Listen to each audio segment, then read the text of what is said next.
Hello students, so welcome back again. आज हम बात करेंगे एंडोक्राइन के एक बहुत ही इंपॉर्टेंट डिसऑर्डर के बारे में जिसका नाम है डायबिटीज मेलाइटस।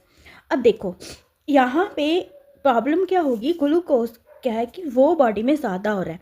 तो यहाँ नॉर्मली देखो, एक बात जान लो पहले कि जब भी हम फूड खाते हैं, ठीक है, हम फूड खाते हैं, रोटी चावल जो भी हम खाते हैं, वो क्या है कि वो जाता है हमारी बॉडी में। ठीक है, उसने बॉडी में जाना है। अब क्या होगा कि जब फूड बॉडी में जाता है तो बॉडी में जाके वो ग्लूकोज बन जाता है। और ये वाली ग्लूकोज को क्या है कि इस ग्लूकोज को सेल्स क्या है कि अपने अंदर लेते हैं और हमें एनर्जी प्रोवाइड करते हैं। बट ये सेल्स में कौन इसको डालता है? तो यहाँ पे एक होती है हमारे पास इंसुलिन। जो भी ग्लूकोज बनता है उसको ये इंसुलिन क्या करती है, सेल में डालने का काम करती है। इसके बीच में एज अ मीडिएटर है कि ग्लूकोज को सेल के अंदर कौन भेजेगी, इंसुलिन भेजेगी। तो यहाँ पे क्या होना है कि जो भी ग्लूकोज का लेवल ब्लड में इंक्रीज होना है वो इस इंसुलिन की वजह से ही होना है। या तो ये कम होगी या फिर होकर भी प्रॉपरली अपना काम नहीं करेगी। ठीक है, तो उसकी वजह से ही हमें क्या दिखता है, ब्लड में ग्लूकोज इंक्रीज देखने को मिल जाता है। ठीक है, जैसे नॉर्मली हमने फूड खाया, ठीक है, बॉडी में गया, उसकी ग्लूकोज बनी तो इंसुलिन ने सेल में डाल दिया। लेकिन यहाँ पे क्या होगा कि ग्लूकोज बनी जा रही है और ब्लड में ही रह रही है, क्योंकि सेल में तो जा नहीं रही। तो ब्लड में क्या होता है, ब्लड में इसका लेवल क्या कर जाता है, ग्लूकोज का शूट कर जाता है, एकदम से इंक्रीज हो जाता है। तो यहाँ पे जब हम इसकी डेफिनेशन देखते हैं तो this is a chronic metabolic disorder characterized by high level of glucose in the blood. देखो यहाँ पे ब्लड में ग्लूकोज क्या हो गई है, ब्लड में ग्लूकोज क्या हो गई है, इंक्रीज हो गया है। लेकिन जहाँ जानी थी सेल में वहाँ तो जा नहीं रही।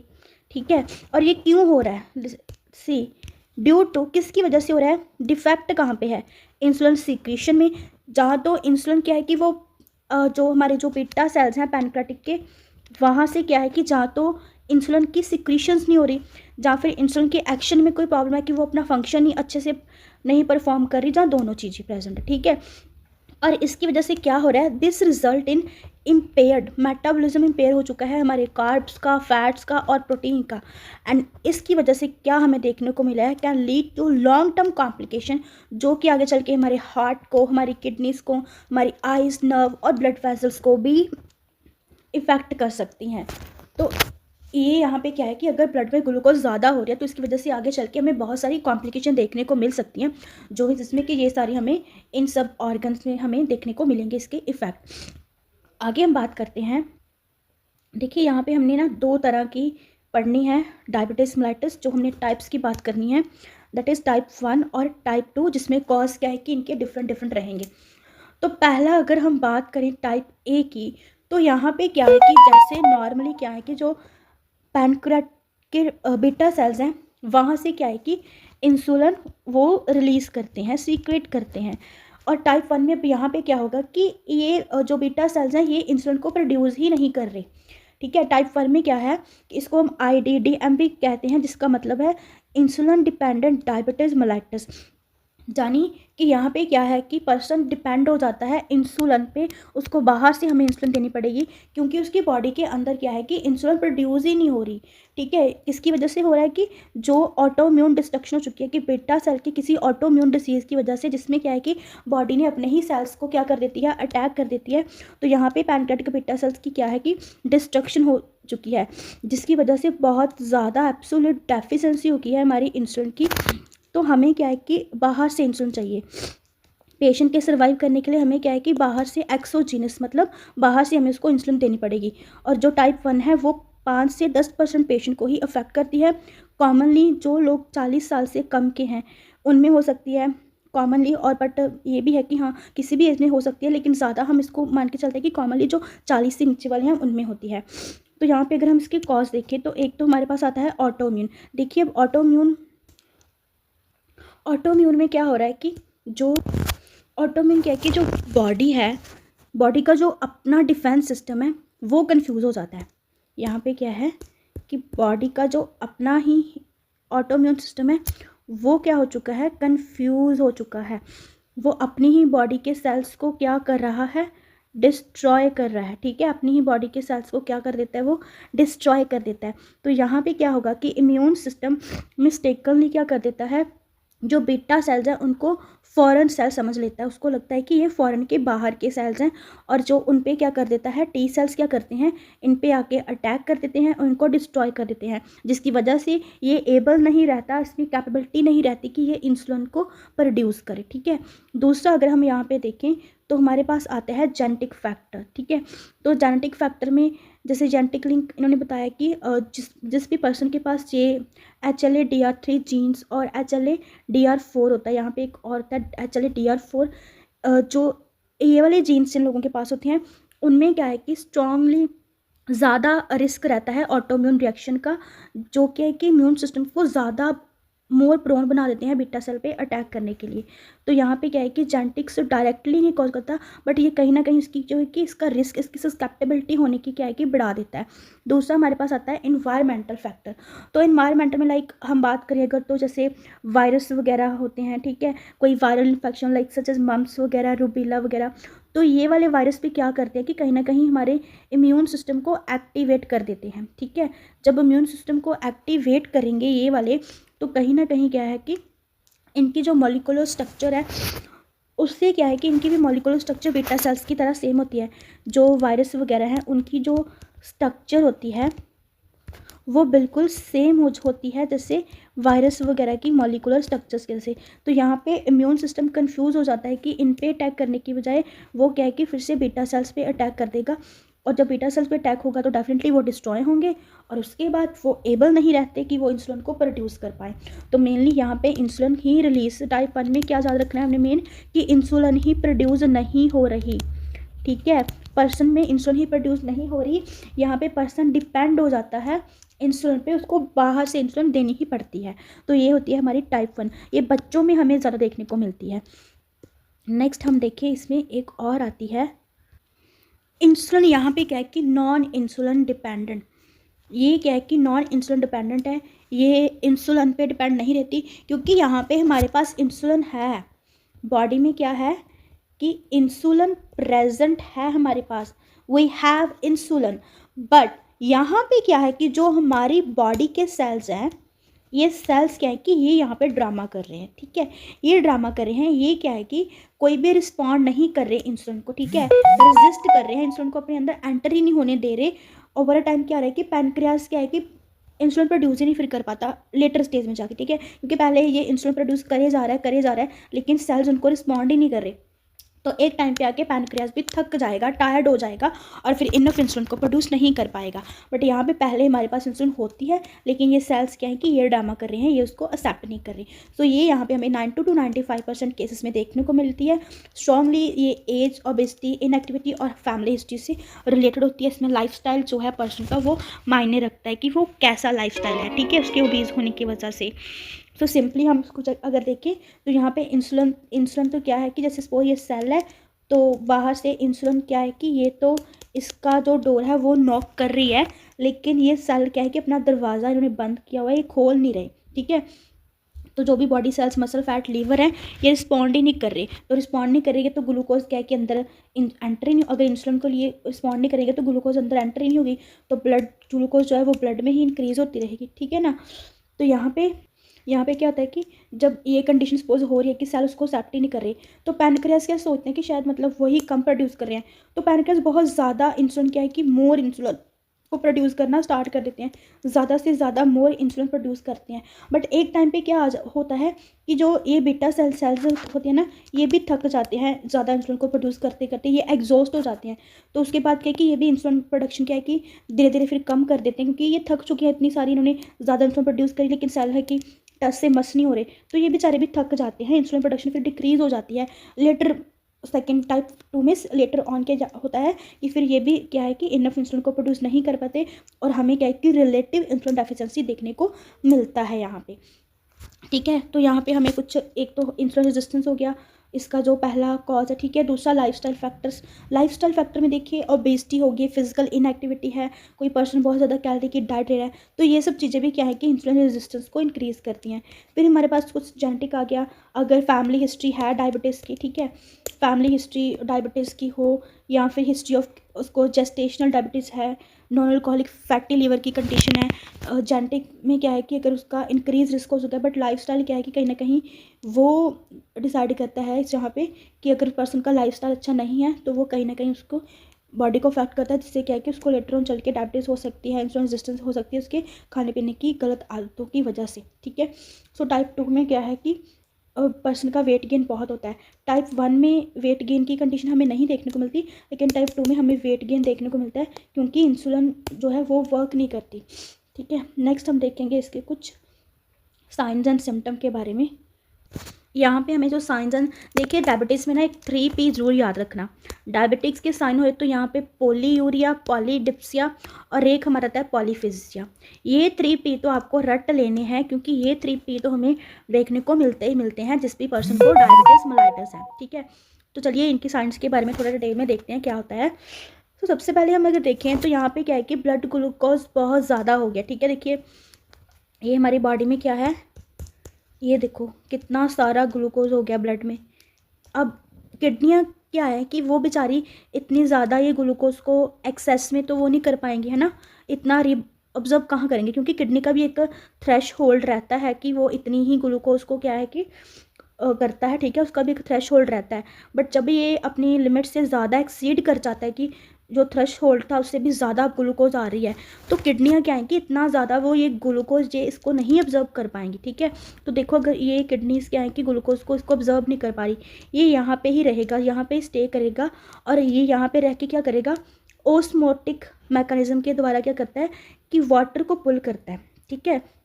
तो यहाँ पे ये ग्लूकोज है तो यहाँ पे देखो कंसंट्रेशन ज़्यादा है, ठीक है, इसकी कंसंट्रेशन क्या है कि यहाँ पे ज़्यादा है, तो ये आसपास से कि क्या करने लगता है, वाटर को अपनी तरफ आकर्षित करने लगता है, ठीक है। वाटर को अपनी तरफ ऑस्मोटिक के अगर हम प्रिंसिपल की बात करें तो उस पे काम करता है, तो ज़्यादा से ज़्यादा वाटर को अपनी तरफ आकर्षित करता है, जिसकी वजह से क्या है कि लार्ज वॉल्यूम ऑफ यूरिन क्या है कि वहाँ से glucose drag water with it, ठीक है।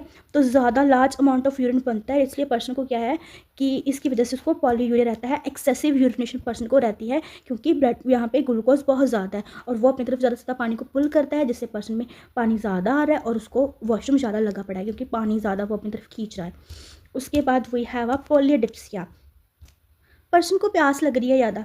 अब पर्सन को इसको ये पर्सन है हमारा, इसको बहुत प्यास लग रही है, ठीक है, इसको पानी चाहिए बार बार। अब इसको क्यों चाहिए पानी, क्योंकि ये ज़्यादा सुसु कर रहा है, ठीक है, ये ज़्यादा क्या कर रहा है, सुसु कर रहा है। अगर इसको सुसु ज़्यादा आ रहा है तो डेफिनेटली वाटर लॉस ज़्यादा से ज़्यादा हो रहा है ग्लूकोज की वजह से, ठीक है। सबसे पहले ये देखो ये था ग्लूकोज ना, ग्लूकोज ने अपनी तरफ ज़्यादा से ज़्यादा वाटर खींचा, अब इसकी वजह से उसको सुसु बार बार वो सुसु जा रहा है, ठीक है, उसको जब पी बार बार उसको सुसु हो रहा है तो ज़्यादा से ज़्यादा सुसु करेगा तो फिर प्यास भी तो लगेगी ना। तो अभी यहाँ पे उसको क्या है कि ज़्यादा से ज़्यादा थ्रस्ट है, उसको पानी चाहिए। अगर वो पानी बाहर निकाल रहा है ज़्यादा से ज़्यादा तो उसको अंदर तो पानी खाली हो रहा है ना, डिहाइड्रेशन हो रही है, तो इसलिए वो पानी क्या है कि ज़्यादा पिएगा, ठीक है, ऑस्मोलैरिटी राइज रहेगी, इसकी वजह से ब्रेन का जो थ्रस्ट सेंटर है वो एक्टिवेट हो जाता है, ठीक है, इंटेंस उसको ज़्यादा लगती है क्योंकि वो यूरिन ज़्यादा कर रहा है। नेक्स्ट वी हैव हमारे पास तीसरा आ रहा है पॉलीफेजिया। अब उसको भूख लग रही है ज़्यादा, सुसु ज़्यादा लो, ये तो समझ में आ गया है ना कि उसको ज़्यादा प्यास लग रही है क्योंकि उसको सुसु ज़्यादा हो रहा है, ठीक है। सुसु उसको क्यों ज़्यादा हो रहा है, क्योंकि ग्लूकोज ज़्यादा है तो वो अपनी तरफ पानी खींच रही है, ठीक है। अब उसको भूख क्यों लग रही है, इतना क्या उसको भूख लग रही है, ठीक है, ये उसको भूख क्यों लग रही है। तो देखो यहाँ पे क्या होता है कि जब देखो अब पहले क्या हो रहा था, नॉर्मल बात करूँ एक, देखो नॉर्मल क्या था, ग्लूकोज यहाँ सेल्स में जा रही थी, ठीक है, ये मेरे सेल्स में ग्लूकोज जा रही थी तो मेरे सेल्स को क्या था कि पता था कि हाँ ग्लूकोज मिल रही है, मुझे एनर्जी मिल रही है। बट अब ये डायबिटीज़ मेलाइटस ने क्या कर दिया, देखो डायबिटीज़ मेलाइटस ने क्या किया, ग्लूकोज तो सेल्स में नहीं जा रही है ना, ये ग्लूकोज क्या है सेल्स में नहीं आ रही, ग्लूकोज अगर सेल्स में नहीं आ रही तो बॉडी थिंक इट्स स्टार्विंग, ठीक है, उसको हंगर, बॉडी क्या है कि अब उसको ग्लूकोज उसकी एनर्जी नहीं मिल रही तो उसको कहीं ना कहीं भूख लगने लगती है, बॉडी की सेल्स को कहीं ना कहीं भूख लगने लगती है तो वो हंगर के सिग्नल देते हैं, ठीक है, जिससे पर्सन की एपेटाइट इंक्रीज हो जाती है क्योंकि सेल्स में ग्लूकोज एनर्जी नहीं जा रही, उनको भूख लग रही है तो वो बार बार सिग्नल देते हैं कि हमें भूख लगी है, तो पर्सन क्या है कि बार बार खाता है, उसको बार बार भूख लगती है, ठीक है। इसके बाद ये हमारे 3P तो हमारे कवर हो गए, ये 3P रट लेना, ये डायबिटीज़ में 3P उसके कार्डिनल साइन मान के चलना। नेक्स्ट हम बात करेंगे वेट लॉस की। अब देखो यहाँ पे मेंशन किया, I have mention that this is only present in type 1। ये वेट लॉस टाइप 1 में ही होगा। ये अब ऐसा क्यों होता है कि टाइप 1 में ही हमें देखने को मिलता है? अब देखो पर्सन इतना खा रहा है ना, बार बार उसको भूख लग रही है, फिर भी उसका टाइप 1 में ये वेट लॉस का कॉन्सेप्ट क्या है? तो देखो यहाँ पे क्या है कि सेल्स को क्या है कि ग्लूकोज तो मिल नहीं रही, ठीक है, सेल्स ग्लूकोज को यूज़ ही नहीं कर रहे, तो बॉडी क्या बर्न करती है, ब्रेक डाउन करती है फैट और मसल्स का, ठीक है। एनर्जी के लिए वो क्या करेगी, फैट और मसल्स को ब्रेक डाउन करेगी, और जब उनको एनर्जी के लिए ब्रेक डाउन करेगी तो कहीं ना कहीं वहाँ पे हमें वेट लॉस देखने को मिलता है, क्योंकि लॉस ऑफ कैलोरीज हो जाती हैं इतनी यूरिन में, ठीक है। उसके बाद rapid weight loss despite eating, कि वो इतना खा रहा है लेकिन फिर भी वेट लॉस देखने को मिल रहा है, क्योंकि फैट और मसल्स के ब्रेकडाउन की वजह से हमें वेट लॉस देखने को मिल रहा है, जो बॉडी क्या है कि अब सेल्स में ग्लूकोज तो है नहीं इस वजह से। लेकिन यहाँ पे एक पॉइंट मैंने हाईलाइट किया है, देखो weight loss is absent in type 2, क्योंकि वहाँ पे देखो टाइप 2 में मैंने बोला कि इंसुलिन प्रेजेंट है, ठीक है। तो थोड़ी बहुत इंसुलिन क्या है कि सेल्स में चली जाती है, प्रेजेंट होती है तो थोड़ी बहुत तो सेल्स में, ज़्यादा नहीं, लेकिन इतना क्या होता है कि वो फैट और मसल्स का ब्रेकडाउन प्रिवेंट कर सके, ठीक है, वो प्रिवेंट रहता है। टाइप 1 में फैट और मसल का ब्रेकडाउन हो रहा है, इस वजह से वेट लॉस है, लेकिन टाइप 2 में इंसुलिन प्रेजेंट है तो वो ब्रेकडाउन नहीं होने दे रही मसल्स और फैट का। कुछ जो ग्लूकोज है वो स्टिल सेल्स में एंटर कर रही है, बॉडी नहीं फील कर रही कि उसको भूख लगी है, और वो क्या है कि पेशेंट क्या है कि यूजली ओवरवेट और ओबीज रहते हैं, नॉट लूजिंग वेट, ठीक है। इसमें उसका वेट लॉस कुछ नहीं हो रहा टाइप 2 में, बस टाइप 1 में ही हमें उसका वेट लॉस देखने को मिल रहा है, ठीक है। उसके बाद चलते हैं हमारे नेक्स्ट, देखो ये भी मैंने लिखा है कि टाइप 1 में है। देखो यहाँ पे जो कीटोन बॉडीज़ है ना, वो बनती हैं जब फैट का ब्रेकडाउन होता है, तो उससे ही मतलब वो कीटोन बॉडी बनती हैं, ठीक है। देखो टाइप 1 में क्या होता है, टाइप 1 में कीटोन बॉडीज़ कैसे बनती हैं कि हमारे पास इंसुलिन नहीं है, वी डोंट हैव इंसुलिन, तो body switch to fat breakdown for energy, ठीक है। लीवर क्या करता है, लीवर कन्वर्ट कर देता है इस फैट को कीटोन बॉडीज़ में, ठीक है, और कीटोन बॉडी हमें यूरिन में फिर देखने को मिलती है, जिससे कीटोन यूरिया प्रेजेंट रहता है। बट ये कीटोन बॉडीज़ क्या है कि एब्सेंट है टाइप 2 में, because insulin is still available type 2 में है, और वो सप्रेस कर देती है फैट के ब्रेकडाउन को। सो अगर फैट का ब्रेकडाउन नहीं होगा तो कीटोन बॉडीज़ नहीं बनेंगे। नो लिपोलाइसिस मतलब फैट्स लिपिड्स का कोई ब्रेकडाउन नहीं हो रहा, liver does not produce ketone, ठीक है, no ketone, so not ketoacidosis. So type 2 में क्या है कि हमें जो HSS वो देखने को मिलता है, इसके बारे में कॉम्प्लिकेशन में इसके बारे में पढ़ेंगे, ये देखने को मिलता है, लेकिन हमें डायबिटीज़ कीटोएसिडोसिस हमें देखने को नहीं मिलता टाइप 2 में, लेकिन टाइप 1 में हमें देखने को मिलता है। नेक्स्ट हमारा फीचर है दैट इज़ फटीग। तो फटीग देखो सेल्स क्या है कि क्योंकि उनको भूख लगी है, एनर्जी नो ग्लूकोज अपटेक जा नहीं रहा, तो कहीं ना कहीं उस वजह से सेल्स क्या है कि फटीग फील करते हैं, डिहाइड्रेशन, इलेक्ट्रोलाइट इम्बैलेंस वगैरह वीक और भी वर्सन कर देते हैं इस कंडीशन को, पर्सन को टायर्ड और लो एनर्जी फील होता है। यहाँ पे एक है फ्रूटी ऑर्डर ब्रीथ। देखो जो एसीटोन, जो कीटोन मैंने अभी बताया कि टाइप 1 में कीटोन बन रहे हैं, उनको जब पर्सन एक्सेल करता है लंग्स के थ्रू, तो वो कीटोन की वजह से क्या है कि उसको स्मेली फ्रूटी जो ब्रीथ है वो स्मेली फ्रूटी जैसी लगती है, ठीक है, नेल पॉलिश लाइक उसको वो स्मेल आती है, ठीक है, कीटोन की वजह से है। उसके बाद है हाइपरग्लाइसीमिया। तो देखो अब इंसुलिन नहीं है, ग्लूकोज सेल्स में एंटर नहीं हो रही, लीवर ज़्यादा से ज़्यादा ग्लूकोज प्रोड्यूस कर रहा है, तो उस वजह से भी क्या है कि हाई ब्लड शुगर लेवल देखने को मिल रहा है, ठीक है। नेक्स्ट है मेटाबॉलिक एसिडोसिस जो है, देखो मेटाबॉलिक एसिडोसिस वही ये चीज़ है फिर से कि कीटोन की प्रोडक्शन ज़्यादा होगी, जिसकी वजह से वो एसिडिक रहेंगे, ठीक है। एसिडोसिस ज़्यादा प्रोड्यूस हो रहा है कीटोन की वजह से, ये एसिडिक रह रहा है, ठीक है। किडनी क्या है कि इसको एलिमिनेट नहीं कर पा रही एसिड्स को, ब्लड पीएच भी ड्रॉप कर चुका है, जिसकी वजह से हमें मेटाबॉलिक एसिडोसिस देखने को मिलता है। लेकिन वहीं ये टाइप 2 में एब्सेंट रहता है, रीज़न मैं पहले ही बता चुकी हूँ कि वहाँ पे इंसुलिन प्रेजेंट है, सो फैट का ब्रेकडाउन नहीं हो रहा, कीटोन्स प्रोडक्शन नहीं हो रही, कोई भी एसिडिक कीटोन ब्लड में नहीं है, so there is no ketoacidosis, so no major metabolic acidosis, ठीक है। टाइप 2 में बस हमें ये वाली कॉम्प्लिकेशन देखने को मिलती है, नॉट के एसिडोसिस वाली, ओके। उसके बाद लैक्टिक एसिडोसिस। सो लैक्टिक एसिडोसिस भी सीवियर डिहाइड्रेशन की वजह से जो टिश्यूज़ हैं उनको प्रॉपर ऑक्सीजन सप्लाई देखो नहीं मिल रही, ठीक है, डिहाइड्रेशन की वजह से। तो सेल्स क्या है कि एनारोबिक मेटाबॉलिज्म स्टार्ट कर देते हैं जो ऑक्सीजन की एब्सेंट में होता है, जिसकी वजह से लैक्टेट प्रोड्यूस होता है और पर्सन को लैक्टिक एसिडोसिस की कंडीशन देखने में मिलती है। सो ये था डायबिटीज़ के सिम्टम्स, उसकी कुछ कॉजेज़ और टाइप्स के बारे में। नेक्स्ट वीडियो में हम इसके डायग्नोस और इसके मैनेजमेंट के बारे में बात करेंगे, और हम इसकी कॉम्प्लिकेशंस के बारे में भी पढ़ेंगे, क्योंकि डायबिटीज़ की कॉम्प्लिकेशंस भी हमारी बहुत ज़्यादा इंपॉर्टेंट होती हैं। सो दिस इज़ अबाउट इसके सिम्टम, टाइप्स और कॉजेज़ हमने कवर कर लिए हैं। Please share and like this video if you feel this is valuable content. Thank you.